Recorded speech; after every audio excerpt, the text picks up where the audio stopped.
Norway discovers massive underground deposit of high-grade phosphate rock, big enough to satisfy world demand for fertilizers, solar panels and electric car batteries over the next 100 years. Here's a summary of the article. A massive underground deposit of high-grade phosphate rock in Norway, pitched as the world's largest, is big enough to satisfy world demand for fertilizers, solar panels and electric car batteries over the next 100 years, according to the company exploiting the resource. Phosphate rock is an essential element used in the production of phosphorus for the fertilizer industry and was included in the European Commission's March proposal for a Critical Raw Materials Act. In an emailed statement to EURACTIV, the European Commission welcomed confirmation of the massive Norwegian deposit of phosphate rock. The discovery is indeed great news, which would contribute to the objectives of the Commission's proposal on the Critical Raw Material Act, said a spokesperson for the EU executive.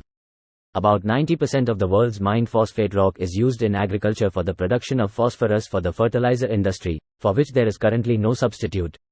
Known reserves of high-grade phosphate rock are slowly depleting and held by 4 or 5 big suppliers outside Europe, according to the Critical Raw Materials Alliance, an industry coalition. In its March proposal for a Critical Raw Materials Act, the European Commission classified phosphorus and phosphate rock as critical, but not as strategic minerals, which are subject to a 40% home production benchmark and fast-track permitting rules. This post received a score of 24,000, with an upvote ratio of 98%. Here are the top comments in response to this article. This is really good for everybody. For a lot countries there was a real risk of becoming incredibly reliant on Morocco. Phosphates still aren't good for the oceans though, we should be capturing them from waste, industrial, and agricultural runoff. Check out this guy, Mr. We should try and live sustainably and not destroy the natural world in pursuit of profit. To be fair, phosphates aren't really about profit, so much as being able to grow enough food to feed humanity, though naturally the two are inexplicably intertwined.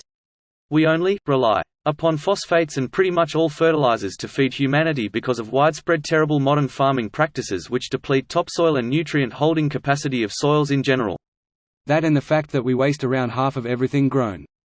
If we could learn to store and distribute more effectively, we would use 50% less fertilizers. We also build on the best agricultural land and display all that topsoil. That or we grow food to feed our food. They just basically doubled the entire world's proven reserve of phosphate?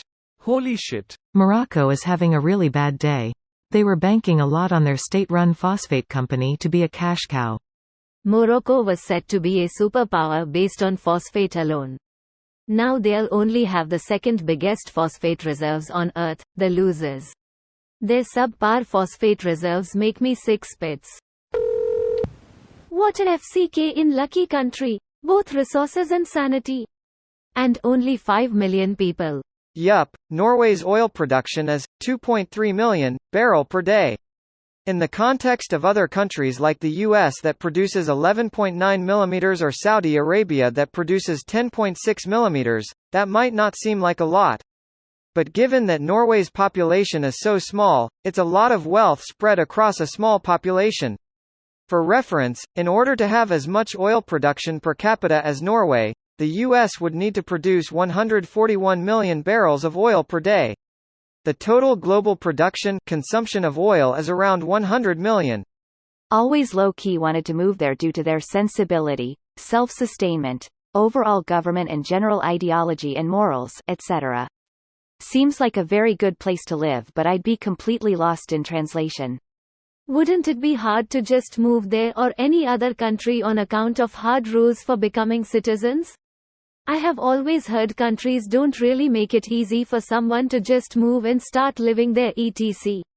If you are a seasoned professional with a type of in-demand skill, it's possible, particularly if you are an EU, EEA, Swiss citizen.